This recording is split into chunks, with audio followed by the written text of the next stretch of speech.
कोशिश की जा रही है, तो जो बनेगी तो उसमें फजलुर रहमान से हमारी उन्होंने टाइम दिया है शायद 15 अप्रैल का।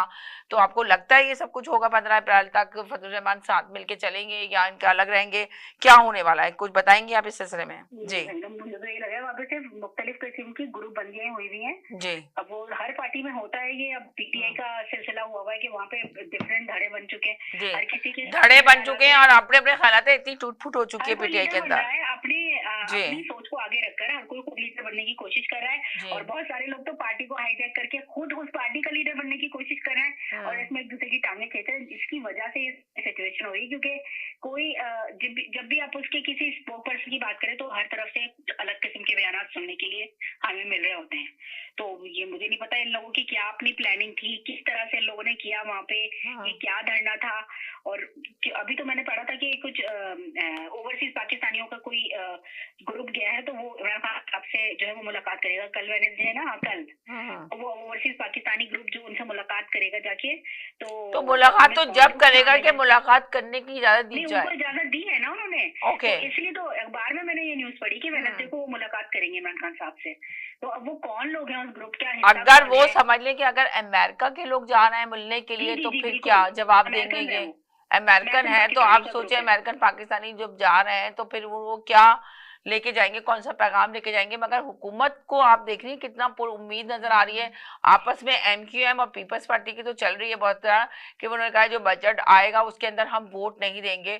पीपल्स पार्टी ने भी कहा नहीं देंगे, एमक्यूएम ने भी कहा नहीं देंगे। तो मुल्क के अगर पूरा ओवरऑल मुल्क को देखा जाए तो मुल्क की सियासत में चल क्या रहा है इस वक्त? मुल्क की सियासत में यही चल रहा है कि उसको एस्टेब्लिशमेंट चला रही है मुल्क को, जैसे कि हमेशा इंटरफेयर करके चलाया है एस्टेब्लिशमेंट ने, तो अभी भी वही चला रही है।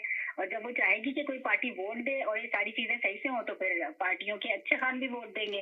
वो कैसे मना कर सकते हैं, आपको दिखता तो है, लेकिन पीछे तो हमारे मुल्क में हमेशा से ये बात काबिल जिक्र और काबिल गौर है कि एस्टेब्लिशमेंट रन करती है कंट्रीज को, और हमेशा मुदाखलत भी करती है, अपने पसंदीदा लोगों को लेके आने की कोशिश भी करती है, लेके भी आती है, फिर चला भी रही होती है। इख्तलाफात मुझे समझ, बस मैं यहाँ पे क्वेश्चन मार्क, मुझे उस दिन एक कॉलर ने कहा था कि वो सुबह को भूला शाम को घर आ गया, भूले की बात नहीं है, बात इंसाफ की है।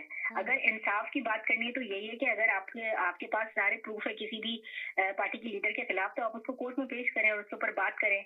आप इस तरह से, क्योंकि ये एमकेएम के दौर में भी यही हुआ था, जब पीटीआई को लॉन्च करना था तो एमकेएम का सफाया करने के लिए कराची में दिखाया गया कि भाई कहाँ से असला निकला, फला ढमका हुआ, उसको पूरा मलिया मीट करके रख दिया कि भाई हमने बहुत बड़ा कारनामा सर अंजाम दे दिया। मैं सवाल करती हूँ तमाम लोगों से, हमारे मुल्क के जो मुल्क के खुदारात के मालिक बन के बैठे हुए पाकिस्तान के, तो जब आपने सारा सफाई कर दिया था कराची से, तो अब ये कौन डकैत लोग हैं जो लोग कहते हैं कि ये बोरियों में लाशें मिलती थी वो एमकेएम वाले देते थे। तो अब ये रोजाना की बुनियाद जैसे पे जो आपके पहले ये बहुत ज्यादा इल्जाम लगता था ना, मेरे कुछ कॉलर ने कहा था मोबाइल फोन छीनने और गने सर पे टांगना, लोगों को किडनैप करना, शॉर्ट टर्म की किडनैपिंग करना, तावान लेना, भत्ते लेना, मारना, चोरी चकारी, इसका जिम्मेदार अब कौन है? बिल्कुल आपने बहुत प्यारी बात की कि एमकेएम को तो हमेशा यही कहा जाता था कि उसने लाशों की सियासत की, तो मगर अब जो लाशें गिर रही हैं तो अब कौन जिम्मेदार है? एमकेएम तो है नहीं ना इस वक्त, तो एमकेएम तो नहीं है, तो कौन कर रहा है लाशों की सियासत? कौन कर रहा है? बलूचिस्तान का हालात देख लें, बलूचिस्तान की आवाम परेशान है। बलूचिस्तान का क्या हाल हुआ है? बलूचिस्तान का देखे कोई वो ही नहीं है, सरोकार ही नहीं है उसका, बेचारे का कोई सरबराह ही नहीं है, कोई आके इसको संभाले। जब कुछ होता है कोई भी दहशतगर्दी होती है तो उसके बाद है ना कहते हैं थोड़ा टाइम के लिए जाके अफसोस कर लेते हैं, उसके बाद फिर वही चीजें चलती रहती हैं वहाँ पे बलूचिस्तान के अंदर। ना समीना, जब अपने जाती मफादात के लिए इस तरह के ग्रुप्स को पाला जाएगा, कहते हैं ना जब कुत्ता पागल हो जाता है तो उसको गोली मारी जाती है, तो फिर जब उनको कुछ नहीं मिलता तो फिर वो अंदर ही शुरू कर देते हैं। तो ये चीजें करनी ही नहीं चाहिए।